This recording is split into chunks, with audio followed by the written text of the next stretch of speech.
Hello friends, Assam and its people are what a part of Naloko Cornell Haisu. It Assam and its people part number 6 already past part upload করিছো আপোনালোকে যদি সোৱা না চাই লব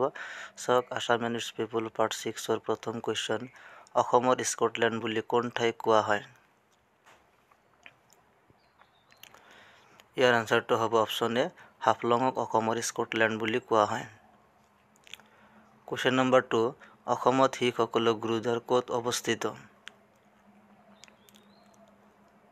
ইয়াৰ answer to হ'ব option B Dhubri question number 3 Kaziranga কিমান চনত ৰাষ্ট্ৰীয় উদ্যানৰ মৰ্যাদা লাভ কৰিছিল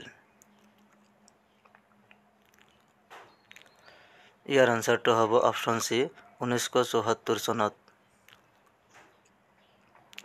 question number 4 অসমৰ জনসংখ্যাৰ ঘনত্ব প্ৰতি বৰ্গ কিলোমিটাৰত কিমান জন ইয়াৰ आंसर to হ'ব অপচন ডি 397 জন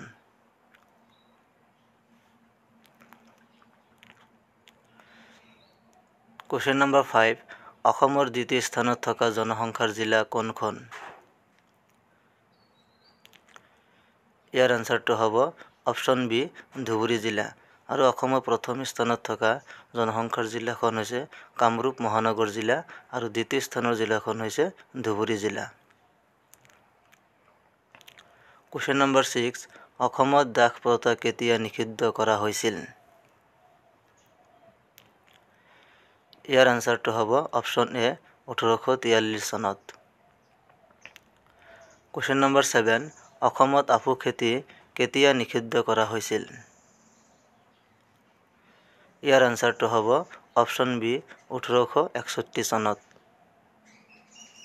question number 8 অসম আন্দোলন কিমান চনত আৰম্ভ হৈছিল ইয়াৰ आंसर to হ'ব অপচন সি 1979 চনত আৰম্ভ হৈছিল আৰু শেষ হৈছিল 1985 চনত question number 9 চুতীয়া সকলৰ প্ৰথম ৰজা কোন আছিল ইয়াৰ आंसर to হ'ব অপচন এ বীৰপাল চুতীয়া সকলৰ প্ৰথম ৰজা আছিল question number 10 কিমান খ্ৰীষ্টাব্দত নৰনাৰায়ণে কোচ ৰাজ্য আক্ৰমণ কৰিছিল ইয়াৰ आंसर to হ'ব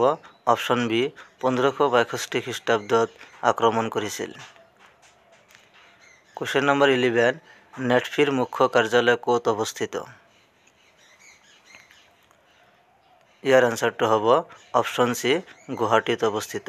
নেটফি মানে হল উত্তৰ পূব উন্নয়ন বিত্তীয় নিগম north eastern development finance corporation limited question number 12 আধুনিক যুগৰ প্ৰথম লিখিত সংবিধানটো কি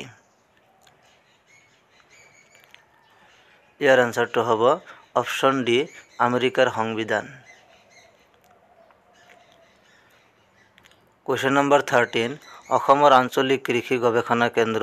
ক'ত আছে ইয়াৰ आंसर to হৈছে অপচন এ তিতাবৰ আৰু তিতাবৰ যোৰহাট জিলাত অৱস্থিত question number 14 কলংপৰীয়া কবি বুলি কাক জনা যায় ইয়াৰ आंसर to হ'ব অপচন ডি দেৱকান্ত বৰুৱাক question number 15 অৰ্জুন বঁটা বিজয়ী প্ৰথম অসমীয়া কোন ইয়াৰ आंसर to হ'ব অপচন এ ভোগেশ্বৰ বৰুৱা